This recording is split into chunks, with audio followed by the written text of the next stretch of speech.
Hi అండి, అందరికీ నమస్కారం. నేను మీ గణేష్ బోనం. ఫ్రెండ్స్, నాకు మళ్ళీ ఒక డౌట్ వచ్చిందండి. ఇప్పుడు మన రాష్ట్రాన్ని స్వర్ణాంధ్రప్రదేశ్ చేస్తామని కదా చెప్పారు. మరి ఇప్పుడు ఏంటి మధ్యాంధ్రప్రదేశ్ చేశారు? అది కూడా కల్తీ మధ్యాంధ్రప్రదేశ్ కింద. కల్తీ మద్యం వ్యాపారం చేస్తున్న వాళ్ళని మీ పార్టీలో పెట్టుకుని, వాళ్ళు ఇచ్చిన నిధులతోటి ఎలక్షన్లో ఖర్చు పెట్టుకుని అధికారంలోకి వచ్చి ఆ విషయం బయటికి రావడంతో గబగబా వాళ్ళని మాత్రం పార్టీ నుంచి సస్పెండ్ చేసేసి, అబ్బా మేము చాలా మంచోళ్ళం కాబట్టి వాళ్ళని సస్పెండ్ చేసేసాం, మా పార్టీలో అలాంటి వాళ్ళకి చోటు లేదు అని చెప్పేసినంత మాత్రాన మీ తప్పు లేకుండా పోతుందా? మీరు అమాయకులు అంటే జనం నమ్మేస్తారు అనుకుంటున్నారా? మేము అంత ఎదుగురిలా కనిపిస్తున్నామా? ఆ మాత్రం కూడా అర్థం చేసుకోలేము అనుకుంటున్నారా?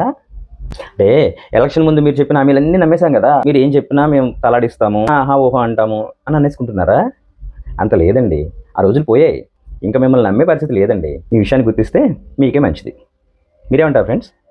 నేను చెప్పింది నిజమే కదా? కామెంట్ రూపంలో తెలియజేయండి. Thank you.